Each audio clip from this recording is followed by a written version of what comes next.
Вітаю ўсіх спадарства. Вы на канале Асацыяцыі беларусаў Амерыцы. Гэта чарговы стрым нашай рубрыкі літаратура і кава, у якую мы запрашаем беларускіх пісьменнікаў, літаратараў і размаўляем пра літаратуру.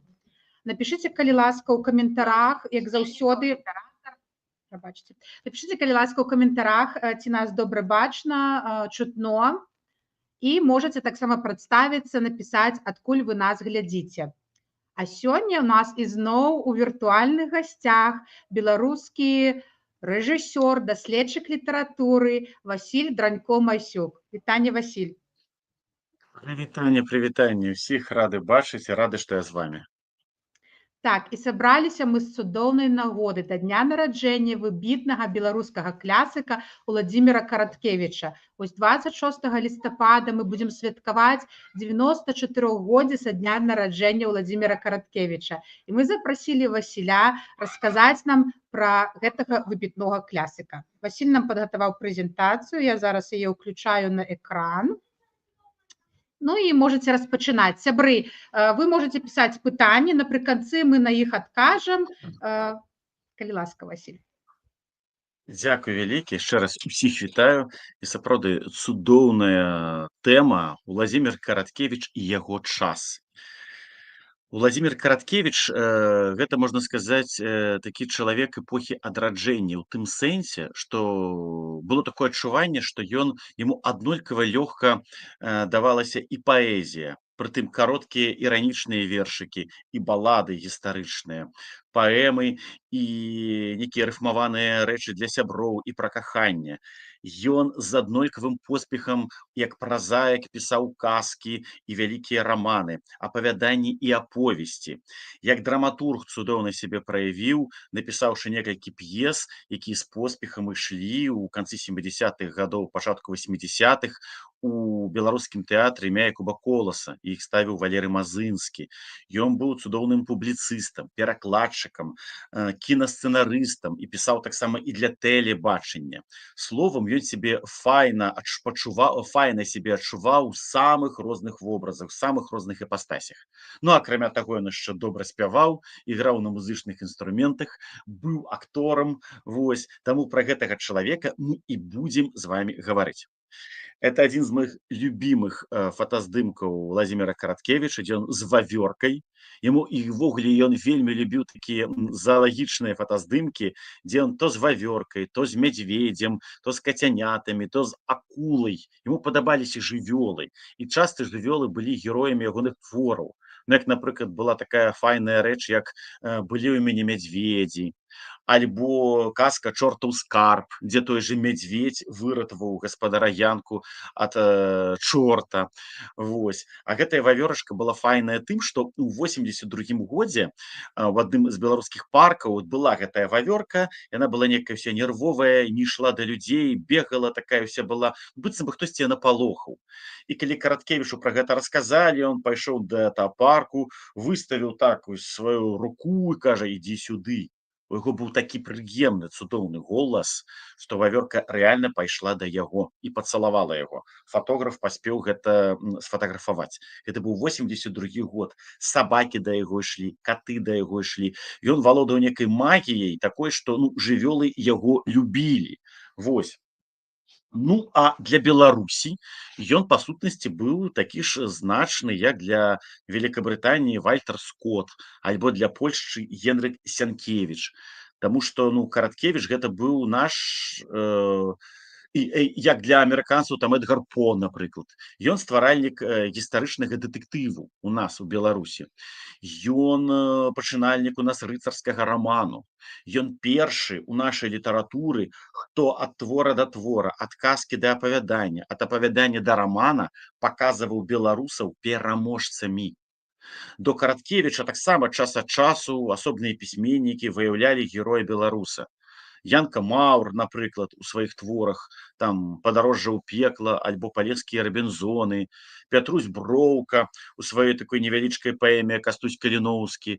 У Якуба Коласа таксама гэта было час ад часу, Але менавіта для Караткевіча гэта была задача нумар адзін паказаць, што мы не нейкія там слабыя пакрыўджаныя людзі, якіх толькі і могуць ці знішчаць, ці забіваць, ці выціраць аб нас ногі, а мы самі можам перамагаць і перамагаць каго заўгодна. Ці татара-манголаў, як у казцы лебядзіны скіт, ці таямнічае дзікае паляванне караля Стаха, як у аднайменным гістарычным дэтэктыве, ці саму смерць мы можам перамагчы, як у знакамітым творы 1974 года «Ладдзя роспачы». Вось менавіта Караткевіч і надаў нам аптымізм, надаў нам той настрой, што мы мусім быць пераможцамі. Ён даў веру нам. Таму што, так мы памятаем, пачынаючы з таго, як расійская імперыя нас захапіла, нам убіваліся ў мазгі, што мы мужыкі, мы мужыцкая нацыя, мы брудны, занядбаны, затурканы народ, мы нічога не можам, і мовы ў нас няма, і гісторыі ў нас няма. За камуністамі нам гаварылі, што до 17-го года ўвогуле ў нас нічога не было, і толькі Ленін нам всё даў, а затым Сталін нам всё даў. І калі доўга гаварыць гэтыя думкі, калі ўвесь час гаварыць адно і тое ж, то народ у гэта верыць. І знявераны народ у 50-е гады уже сам абсалютна падтрымліваў гэтую тэзу, што мы ніхто, завуць нас ніяк, мы проста пагарджаныя мужыкі-беларусы, і мовы ў нас няма, і нічога няма. І вось з'явіўся Караткевіч, які сказаў: усё у нас ёсць. І таму не дзіва, што яго чыталі, яго любілі, яго чыталі ўсе, і інтэлектуалы, і неінтэлектуалы, і ў вёсцы, і ў гарадах, і ў мястэчках, і на хутарах. Ён быў папулярны, ён быў любімы, яго кнігі з нецярпеннем чакалі зноў і зноў, што новае напіша Караткевіч, а ён здзіўляў. То выходзіць кніга вершаў, то з'яўляецца дэтэктыў, то з'яўляюцца казкі, то выходзяць у 70-е гады дзівосны нарыс «Зямля пад белымі крыламі», дзе ён проста хваласпеў Беларусі такі праспяваў, якія мы магутныя, і ў эканамічным плане, і ў гістарычным, і ў духоўным, якім заўгодна. Ён быў у гэтым плане шыкоўны. А самае галоўнае, яго проза у пераважнай большасці, она была жыццярадаснай. І таму, напрыклад, калі ён напісаў першую частку «Каласоў пад сярпом тваім», знакаміты раман-эпапею пра падрыхтоўку да паўстання 1863 года, то ён працяг не пісаў, ён не пісаў, што было пасля паўстання. І калі адна прыхільніца творчасці запытала: «Дык калі будзе працяг?», Караткевіч раззлаваўся і сказаў: «А ты хочаш, каб маіх герояў знішчылі, забілі, каб іх павесілі? Я гэтага не хачу». Ён быў за шчаслівы фінал. Ён ствараў прыгожую казку, што мы сапраўды можам перамагчы. А калі верыць у самае фантастычнае, то гэта можа ажыццявіцца на самай справе. Вось чаму ён вельмі важны для нас пісьменнік. Ну, а гэта знакаміты яго фотаздымак з акулай. У 71 годзе Владзімір Караткевіч адпачываў у Крыме на Чорным моры, і ў першы ж дзень свайго бытавання там ён пасябраваў з рыбакамі, адправіўся з імі лавіць рыбу і адразу ж поймаў такую файную акулу. Затым павесіў яе сушыцца на балконе, забыўся пра яе, на 2 дні з'ехаў вандраваць па гарах Карадага, і эта акула вісела, смярдзела, і ніхто нічога не мог зрабіць, скажам так. І вось Вячка Целеш на 50-годдзе Караткевічу зрабіў такі дзівосны графічны знак. Гэта экслібрыс. Значыцца, графічны знак, які ставіцца на кнігі, якія, напрыклад, не напісаў Караткевіч, але якія знаходзяцца ў яго бібліятэцы. Экслібрыс была вельмі важная тэма, пачынаючы ў нас 20-х гадоў. І майстрамі экслібрыса былі такія творцы, як, напрыклад, Анатоль Тычына, Мікола Купава, скажам так. І вось Вячка Целеш. На 50-годдзе ён зрабіў вось такую кампазіцыю, дзе герб, пагоня, рыцарскія гэтыя вось начыння, шлем, замак, усё старадрукі, усё тое, што любіў Караткевіч. Таму што яго была задача паказаць, што беларусы гэта нацыя арыстакратычная. І лепшыя яго героі гэта былі шляхціцы, арыстакраты, прыгожыя ўнутрана і прыгожыя вонкава, фізічныя маральна, моцныя маральна і моцныя фізічна. І лепшыя дзяўчыны заўсёды былі з гэтымі героямі. Вось чым была яго унікальнасць. Ён неяк так па-галівудску паглядзеў на нас і так пераканаўча гэта зрабіў, што калі ты чытаеш, ты верыш, што ты можаш быць такім. Ён веру нам вярнуў, што мы сапраўды можам быць не горшымі за іншыя народы. І вось чаму многія адкрываюць для сябе беларускую літаратуру праз творчасць Караткевіча, бо пасля яго ўжо лёгка чытаць Міхася Зарэцкага і яго эратычна-вострасюжэтныя апавяданні аповесці.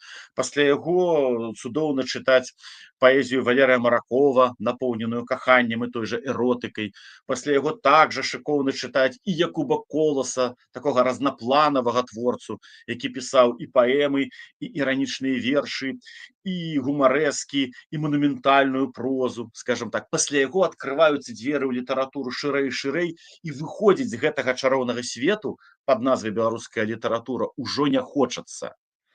Герб роду Караткевічаў Корвін, белы-чырвона-белы, на чырвоным фоне варона, як знак даўгалецця і мудрасці, якая трымае пярсцёнак, знак улады не толькі шляхецкі, што ў цябе замак, напрыклад, там, ці прыгонныя, ці яшчэ што, а это знак, скажем так, такой духоўнай улады, што тое, што ты робіш, яно людзей яднае, яно і людзей як бы так гіпнатызуе. Это як той купалаўскі гусляр, калі пачынае іграць, і ты яго слухаеш, ты забываеш пра ўсё. Вось што азначае гэты пярсцёнак і гэтая мудрая птушка. Вельмі ганарыўся Владзімір Караткевіч гэтым гербам, ганарыўся сваімі родзічамі, вось, і гэты гонар выяўляўся ў ягонай прозе. Цікавая была асаблівасць, што калі ён пісаў, асабліва празаічныя вялікія рэчы, ён асабліва нічога не закрэсліваў. Вось гэта рука Караткевіча. Ён піша свой раман чарговы, і тут няма фактычна ніякіх закрэсленняў. У яго ўсё ў галаве фарміравалася з дакладнасцю матэматычнай, скажам так. Почерк меў выдатны. Прытым цікава, што калі ён складаў вершы, то ў вершах ён мог, скажем так, спярша намаляваць графічны вобраз, бо ён быў цудоўным мастаком, а затым паверху гэтага графічнага вобраза і складаліся радкі. Паэзія яго часта была такая сюжэтная, баладная, скажем так. Ён браў не некай там цікавай метафарыстыкай альбо унікальнымі рыфмамі, а менавіта тэмай, вобразам, героем. Але пра гэта мы таксама пагаворым. Ён нарадзіўся ў Оршы, быў трэцім дзіцём у сям'і. Трэці, самы малодшы, таму, конечно, самы любімы. Бацька быў, вось он па цэнтры, такі сур'ёзны фінансіст, працаваў бухгалтарам. Маці яго была настаўніцай, вучылася ў гімназіі, ведала замежныя мовы. І таму, калі Караткевіч у далейшым, ну, напрыклад, у рамане «Каласы пад сярпом тваім», трэба было, каб ягоныя арыстакраты, беларусы-арыстакраты гаварылі па-французску, то маці яму гэтыя фразы выпісывала, скажам так. Вось. Орша – русіфікаваны горад, сям'я гаварыла па-расейску, і сам Караткевіч да 1944 года фактычна гаварыў толькі па-расейску. І ў далейшым мы, асабліва ў ранніх яго творах, мы можам бачыць нейкія расійскія выразы, русіцызмы. Гэта было. І калі мы пра гэта казалі, ён, гаварыў, а што вы хочаце? Я родам з Оршы, она недалёка ад Расеі. Жыўлі яны, вось тут на этой карце бачна, недалёка ад Дняпра. Вось, Орша тады была такім, сімпатычным, канструктывісцкім 2-3-павярховым горадам. Машын фактычна не было, можна было гуляць па вуліцах, рабіць што хочаш, што любіў рабіць наш маленькі Караткевіч. Гэта ягоная мама і тата, яшчэ ў дарэвалюцыйныя часы, такая маладая пара, проста як з аповесцяў самога Караткевіча, бо калі ён апісваў галоўнага героя, маладога, прыгожага, статнага, ён згадываў пра свайго бацьку, які быў фізічна моцны, быў вельмі такім прыгожым і эфектным мужчынам, скажам так. Вось бацька ўзору 1915 года, скажам так. А гэта ён са сваёй мамай. І першыя вядомыя яго фотаздымкі у верасні 31 года, вось ён тут, вось, і 26 кастрычніка 31 года. Гэта мама, яго старэйшая сястра, якая яго перажыла і замяняла яму затым маці. Вось, гэта ён сам. Вось, гэта яго самыя любімыя жанчыны. Вось, якія яму дапамагалі, якія спрыялі. І, дарэчы, калі мама яго затым ужо ў сталым веку, у 60-е і 70-е гады была, то ён яе забраў да сябе. Яна жыла з ім у Менску на вуліцы Карла Маркса. на Карла Маркса не было ліфтоў, не было ліфтаў, так, і ён паставіў на кожным гэтым самым паверсе па крэслу, каб яна калі падымалася, магла сядаць і адпачываць, скажем так.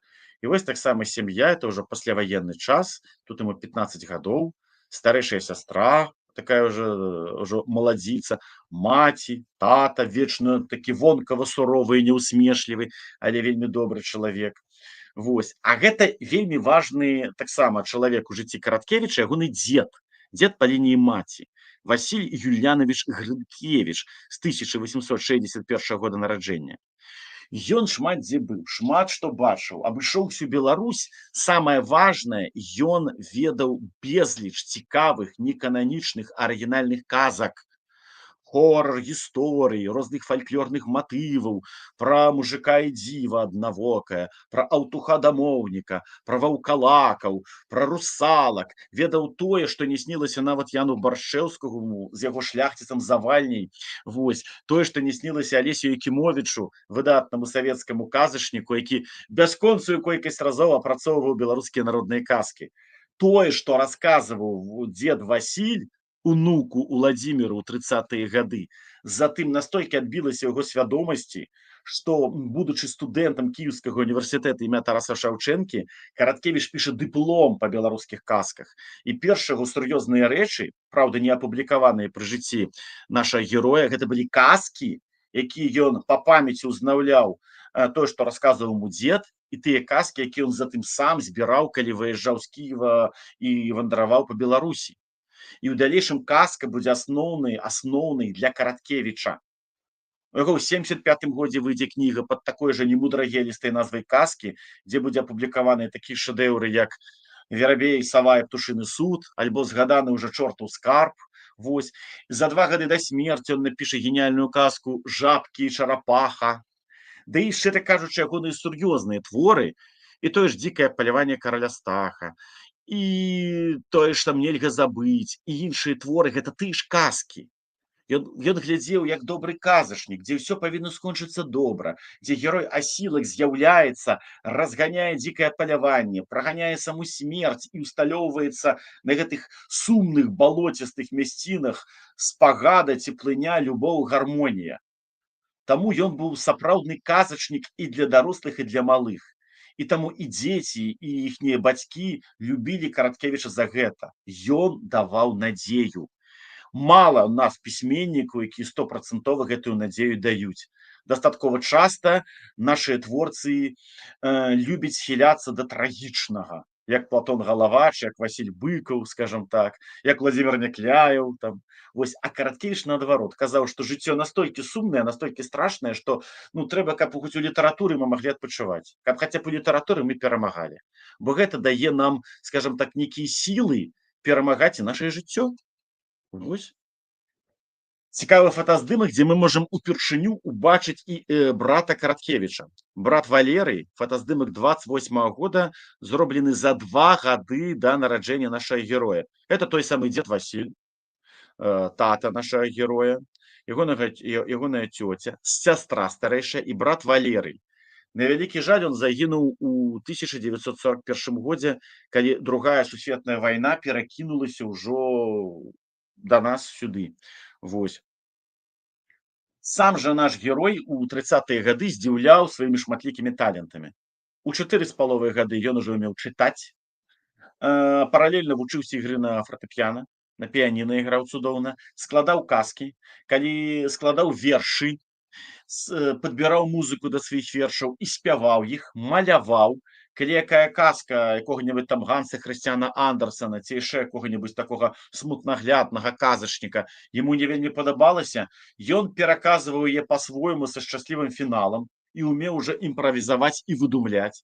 Словам, ён здзіўляў па-добраму сваіх бацькоў, і яны нават не ведалі, кім ён будзе, таму што яму аднолькава лёгка давалася і ігра на музычных інструментах, і маляванне, і спевы, і пісанне, і чытанне, і артыстызм. Но не іначай будзе артыстам, так думалі бацькі. Вось.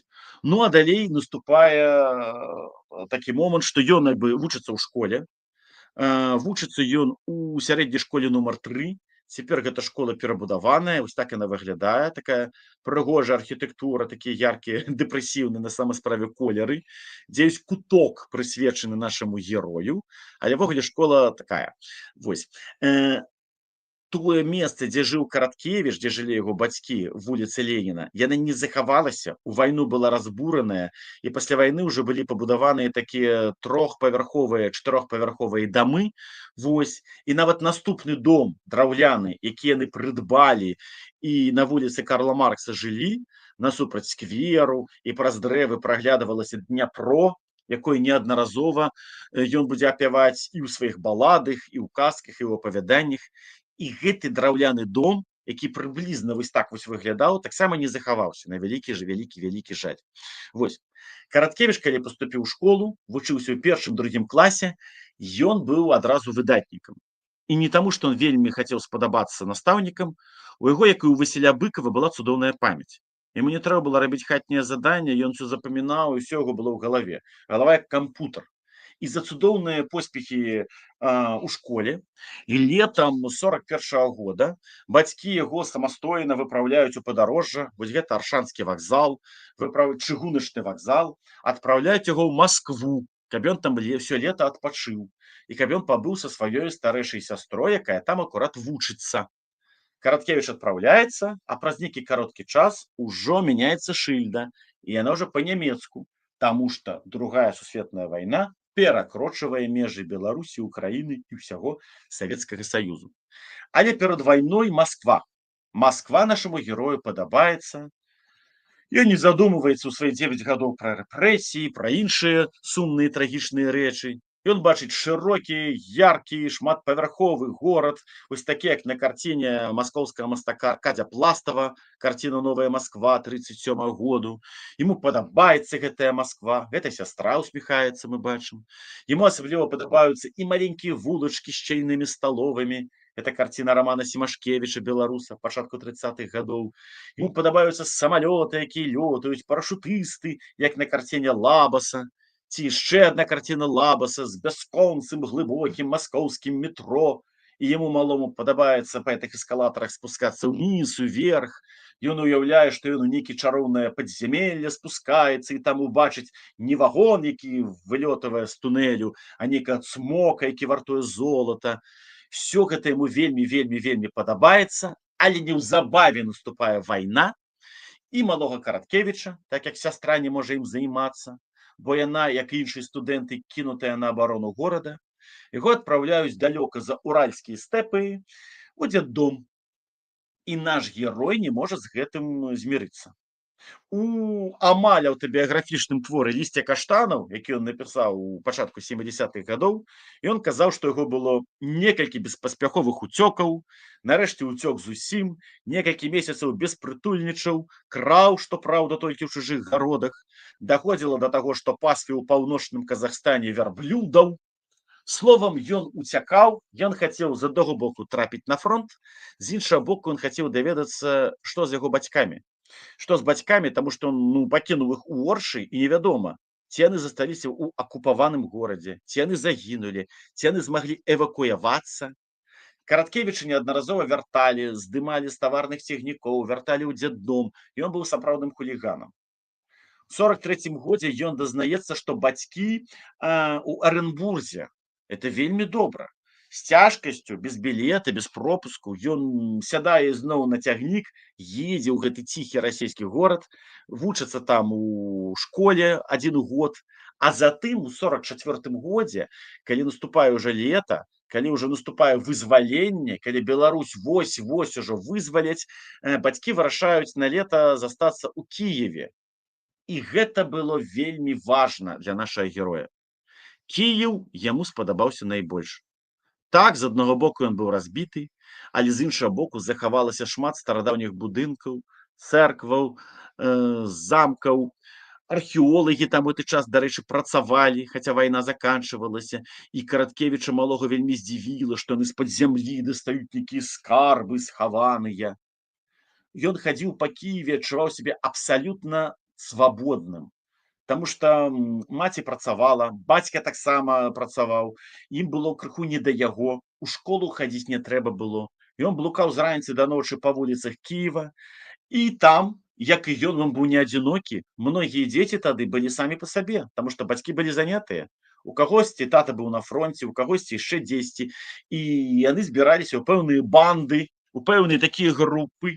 Банда ішла на банду, раён на раён, і Караткевіч падлетак актыўна ў гэтым удзельнічаў. І ўсё гэта таксама было выяўлена ў яго апісана ў ягоным апавяданні «Лісце каштанаў». І менавіта там ён упершыню і зразумеў, што ён ёсць беларус.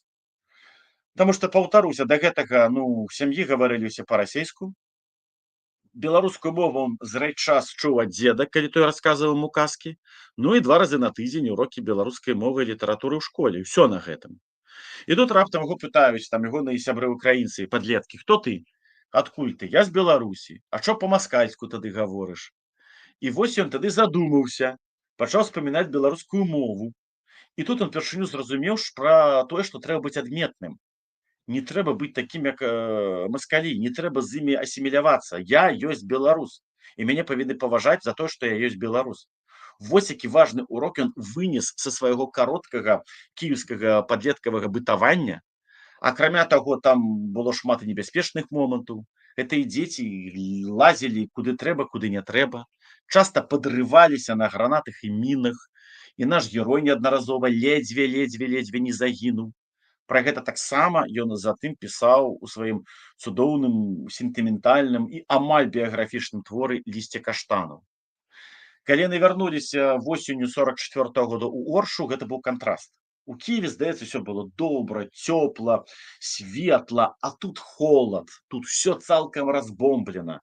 Ён згадываў пра тое, што ў зімой 44 на 45 намерзліся так, што часам хацелася памерці, каб толькі цябе пахавалі ў печцы.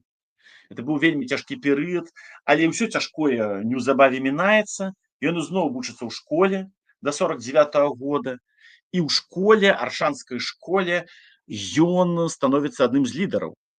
З аднаго боку, ён не вельмі прыгожы хлопчык, маленькі, выглядае маладзей за свой узрост, вочы розных колераў, здаецца, такі нават крыху страшнаваценька, абаяльненькі, такі нейкі вострахарактарны. Прозвішча Караткевіч сугучна яго кароткаму росту. Па ідэі, можна было б дражніць, але ніхто яго не дражніў, яго паважалі. Паважалі за тое, што ён, вось ён у нас ляжыць, бачыце, вось якія хлопцы даросла выглядаюць, і ён, зусім хлапчанё, хаця аднаго з імі веку. Паважалі яго за тое, што ён шмат што ведаў, ён дапамагаў усім.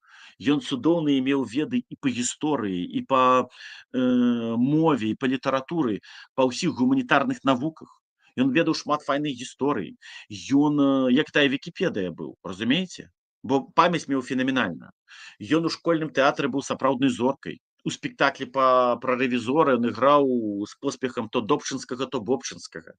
Ён арганізаваў школьную газету, дзе пісаў цікавыя, праўда, яшчэ па-расейску, дэтэктыўна-гістарычныя творы. Так што ягоны такі аптымізм, ягоная кампанейскасць, ягонае ўменне аб'ядаць вакол сябе людзей, гэта было проста цуд. Ён быў сапраўднай зоркай. Але гэтая зорка марыла як мага хутчэй развітацца з Оршай і адправіцца ў Кіеў.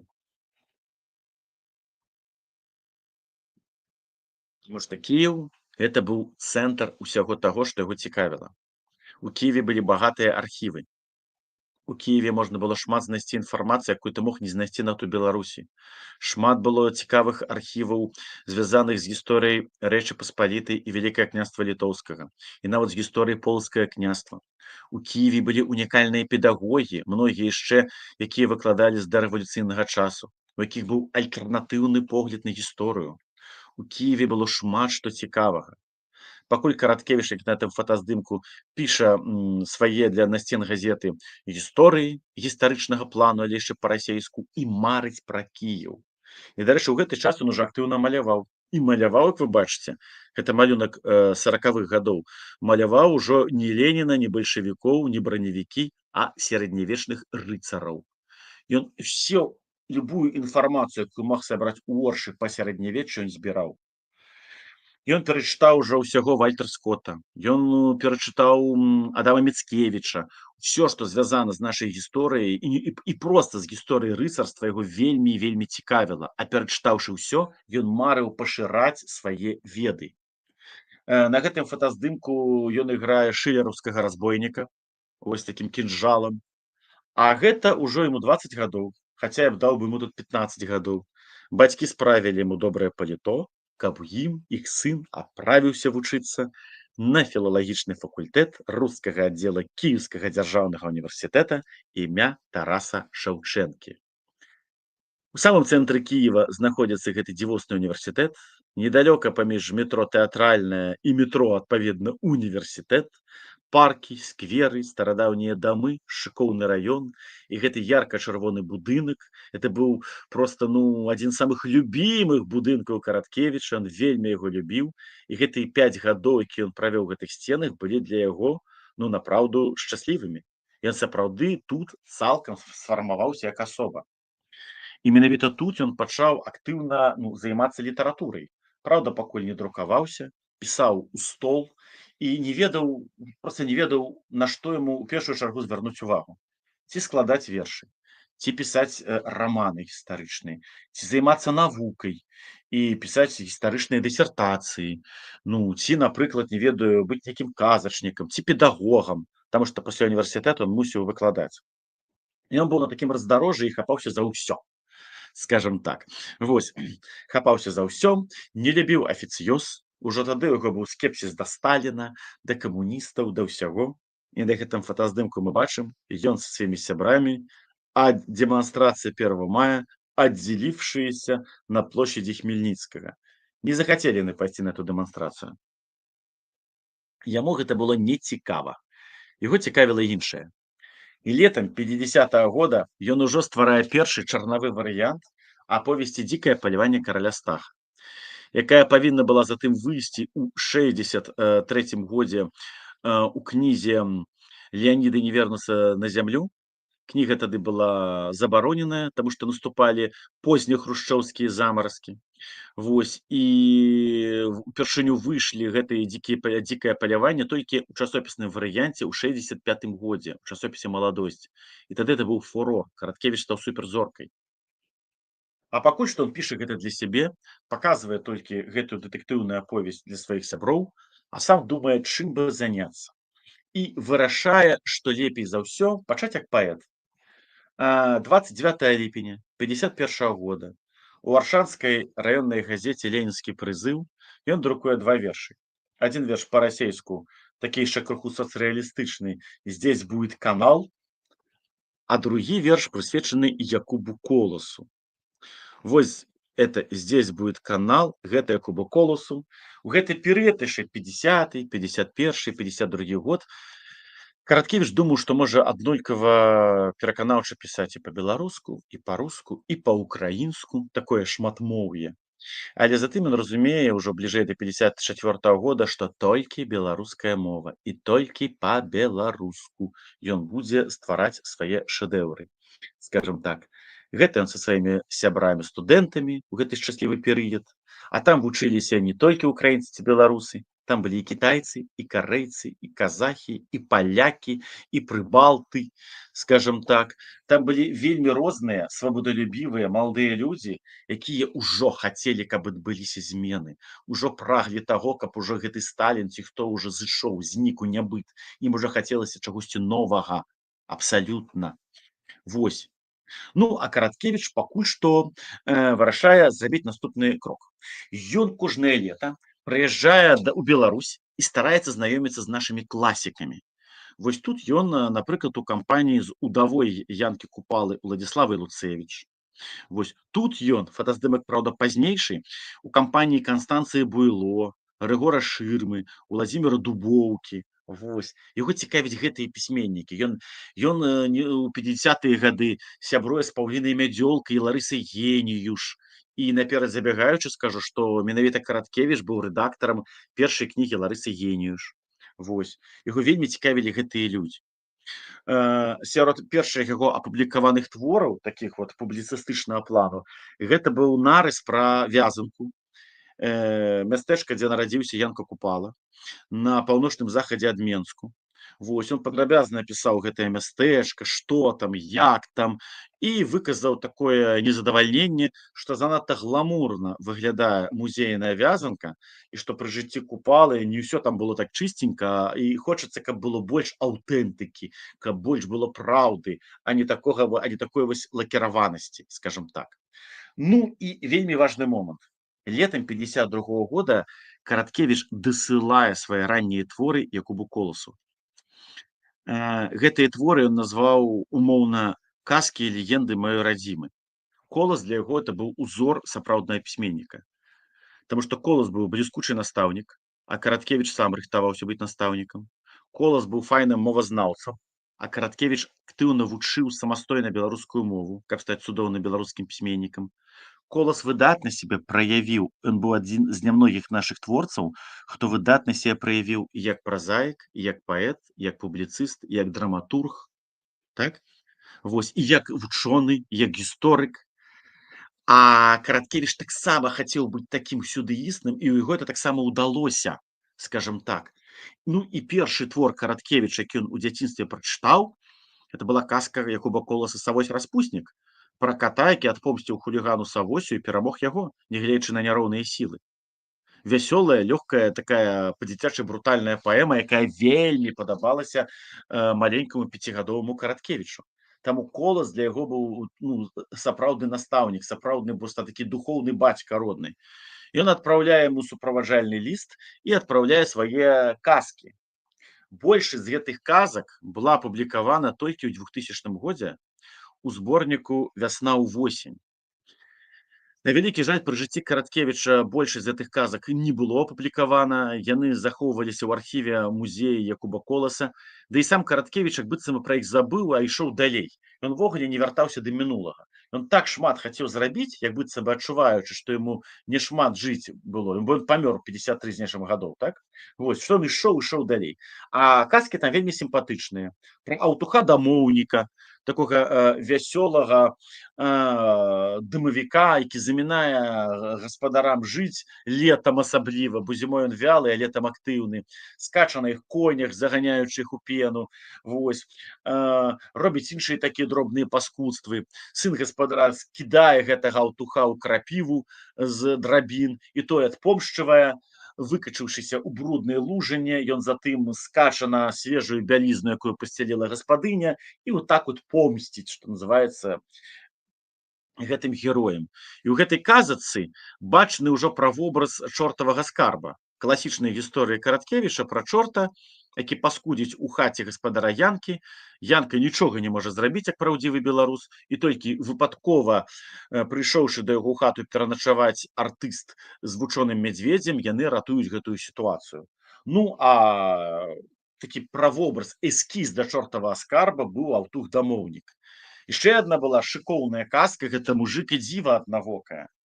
Гісторыя пра п'янага мужыка, які ішоў па лесе, нікому не замінаў, і яму раптам монстр такі на шыю заскочыў, дзіва аднавока, і сказала, што я тебя заб'ю, з'ем, мазгі твае там вып'ю. Вось, і мужык хітрасцю, не напалохаўшыся, робіць так, каб гэтае дзіва аднавокае, гэты жудасны монстр залезла да яго ў бутэльку, і ўсё ўжо, каб она адтуль не вылезла. У гэтай ранняй казцы ўжо весь Караткевіч. Ён паказвае вясёлага героя, які можа і выпіць, які такі весь артыстычны, які не баіцца ніякіх монстраў, які заўсёды можа выратавацца з любой сітуацыі. У далейшым будзе такім жа Гервасій Валіваха, праз 20 гадоў напісаны ў шэдэўры «Ладдзя роспачы». Вось. Ну і, конечно ж, даслаў ён Якубу Коласу і «Лебядзіны скіт».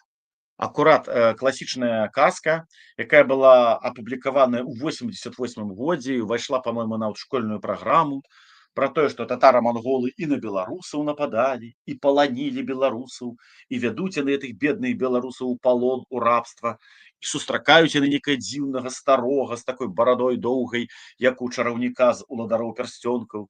І гэты дзед кажа, што колькі беларусаў зойдзе ў гэты вось скіт, у гэтую драўляную будову, давайте столькі мы і вызвалім, столькі у вас не будзе рабоў. Галоўны хан Батый прыкінуў, што там ад сілы 20 чалавек улезе, пагадзіўся, А беларусы туды ішлі, як мы памятаем, ператвараючыся затым у лебедзяў і адлятаючы ў тыя мясціны, адкуль іх і ўзялі, і зноў становячыся людзьмі. Гэты кіраўнік татара-манголаў разлаваўся, захацеў знішчыць гэтага таямнічага дзеда, але знішчыць яго немагчыма было, бо дзед ператварыўся ў камень, і моцны меч ката просто раскалоўся надвое. І ў жаху гэты Батый разам са сваімі татара-манголамі уцякае з нашага краю, бо немагчыма заваяваць народ, які ператвараецца ў лебедзяў, немагчыма заваяваць народ, дзе ёсць такія добрыя чараўнікі. Вось немагчыма. І вось чаму татара-мангольскага іга у нас не было, ну а ў Расіі было, скажем так, цудоўная казка. Вось. Так што Караткевіч пачынаў свой творчы шлях менавіта як казачнік. Але як ён стаў вядомым? Што зрабілася, каб ён стаў вядомым? Ну, перад гэтым яшчэ ён у 53-м годзе наведаў пахаванне Сталіна, таму што яму гісторыку было цікава паглядзець, як хаваюць гэтага правадыра ў крывавай труне. І ён бачыў, як душыўся народ, як там гінулі людзі. Ён са сваімі сябрамі даставаў людзей, ратаваў іх адтуль. Вось, скажем так.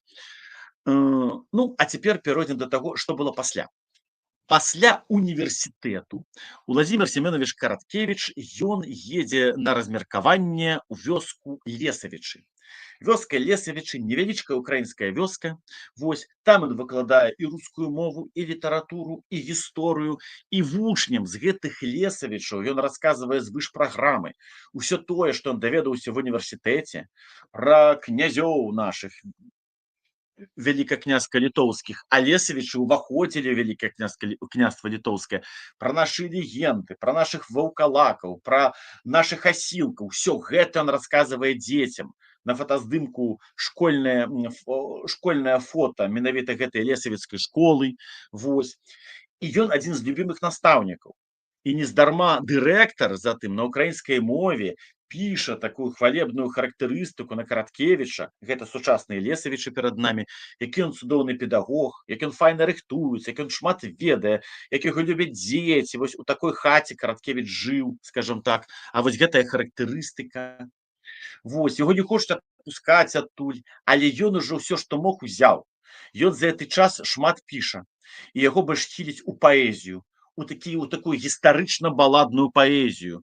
Тут на яго вельмі моцна ўплывае Адам Міцкевіч. І вось ён у гэты перыяд, будучы цудоўным бліскучым выкладчыкам, ён дасылае некаторыя свае творы сваім сябрам і аднаму сябру ў Мінск. Проста каб пачытаў. А сябар вот возьмі і у ліпеньскім нумары Полымя, 7-й нумар Полымя за 55 год, апублікуй гэты твор. І вось побач з вершамі Пятра Глебкі, побач з прозай Янкі Брыля, раптам Караткевіч бачыць і свой верш Машэка. Гэта быў шок. Гэты верш пра знакамітага нашага героя, разбойніка, які быў добрым чалавекам, але стаў разбойнікам, бо яму здрадзіла дзяўчына, выйшаўшы замуж за князя, які затым гэты разбойнік усіх забіваў направа і налева. Караткевіч паказвае вельмі эмацыйны партрэт гэтага брутальнага душагуба, які, праўда, забівае толькі паноў, забівае толькі багацеяў, але з такой маньяцкай радасцю гэта робіць, што Дняпро проста не спраўляецца з гэтымі трупамі. Дняпро ўжо весь чырвоны, барвовы, весь бурліць проста. І гэты экспрэсіўны верш пра гэтага супер-монстра Машэку, але наш монстр, наш забойца, які за праўду, ён настолькі ў 55-м годзе ўразіў усіх паэтаў, і маладых, і старых, і таленавітых, і неталенавітых, настолькі ўразіў, што гэты верш адразу звярнуў увагу на Караткевіча. Бо ў 55-м годзе, хоць памёр Сталін, але яшчэ адліга не пачыналася. Яшчэ усе равеснікі Караткевіча, амаль усе, складалі вершы пра калгасы, складалі вершы пра вайну, пра подзвіг савецкага народа і пра іншыя савецкія радасці. Ніхто не пісаў пра Машэку. Апошні, хто пра Машэку напісаў, гэта быў драматург Еўстігней Міровіч, які п'есу аднайменную стварыў. У беларускім дзяржаўным тэатры я паставіў, сённяшні Купалаўскі. А перад гэтым Янка Купала «Магілу льва» напісаў. І вось Караткевіч пасля вайны вярнуў вобраз брутальнага, моцнага, такого жорсткага беларуса. І гэта была падзея. І ў тым жа нумары полымя была змешчана такая вось зацімка, што прэзідыум Саюза пісьменнікаў БССР вырашыў правесці ў верасні месяцы гэтага года ў Мінску рэспубліканскую нараду маладых пісьменнікаў. У ёй прымуць удзел звыш 50 пачынаючых літаратараў. Вось, і там прыняў удзел і Караткевіч. Ён выязджае ў Менск, і з 15 па 23 верасня ён удзельнік гэтай самай рэспубліканскай нарады маладых творцаў. На гэтым фотаздымку ён не ўлез, ён знаходзіўся каля маладога Ніла Гілевіча. Ён убачыў жыўцом Якуба Коласа, пазнаёміўся з юным Рыгорам Барадуліным, з іншымі нашымі маладымі пісьменнікамі, з Міхасём Стральцовым, вось ён тут хаваецца, скажем так. І калі чытаць лімаўскую зацімку таго часу, што адбывалася на гэтай рэспубліканскай нарадзе маладых пісьменнікаў і што адбывалася ў секцыі паэзіі, мы бачым, што Анатолий Астрейка, таленавіты паэт, ён піша, што большасць маладых, яна такая была некая, он сказаў бы, такая некая, банальная, аднатыпная, нічога цікавага яны не маглі прапанаваць. І адзіны, хто звяртаў на сябе ўвагу, гэта Караткевіч. Прыемнае ўражанне на прысутных зрабіў малады паэт Владзімір Караткевіч. Яго вершы Машэка, Орша і іншыя атрымалі станоўчую ацэнку. У асобе Владзіміра Караткевіча мы маем здольнага паэта, які імкнецца гаварыць сваім голасам. У верасні 55-го года Караткевіч звяртае на сябе ўвагу, і ў гэты самы час ён становіцца перадусім файным арыгінальным паэтам. І наступная яго публікацыя гэта ўжо праўдзівы шэдэўр. Сакавік 56-го года. У гэты час Мікіта Сергеевич Хрушчоў на 20-м з'ездзе партыі упершыню гаворыць, што Сталін гэта, аказваецца, злачынец, што Сталін прычыніў шмат зла. У гэты час актыўна пачынаюць вяртацца да нас ацалелыя вязні сталінскіх турмаў і гулагу. І ў гэты самы час у сакавіцкім нумары полымя Караткевіч змяшчае свой шэдэўр «Заяц варыць піва». Туман плыве з нізіны сівы над нівай голай і пустой. Глядзіце, заяц варыць піва, жартуюць людзі між сабой. А я ведушчым бачу зрокам, як ён прысеў каля агню, трыгубы, шэры, касавокі, і піва варыць з ячменю. Яліна іскрамі страляе, а ён прыладзіў кацялок і трэскай варыва мяшае, каштуе, сплёўвае на бок. І піва заяц варыць густа, а на закуску бурачок, трава, заечая капуста, галіна сінавых пучок, зайчихай вып'юць памаленькай і дзеткам трошкі паднясуць, пужлівым галаском таненькім цвіцела морква завядуць. Пабачыш, не гані з абсады, дай хоць на гэты дзень спакой, павінна ж быць і ў зайца радасць перад халодную зімой. Павінна быць у зайца радасць. Мы не павінны гнаць гэтых зайцоў. У 30-м годзе, у пачатку 30-го года, напярэдадні першай хвалі рэпрэсій, малады цудоўны паэт Валерый Маракоў склаў верш «Заяц», дзе напісаў пра тое, што беднага зайца ні за што нейкі невядомы паляўнічы забіў, як такі некі НКВДыст затым будзе забіваць і страляць Маракова і іншых нашых паэтаў. У 30-м годзе заяц гэта некая канатацыя трагічнага, это ахвяра. А ў 56-м годзе заяц Караткевіча вясёлы, свабодалюбівы, п'янавата вольны, які хоча рабіць усё, што хоча. І Караткевіч у 56-м годзе гэтым важным вершам паказаў, вось пра што трэба пісаць.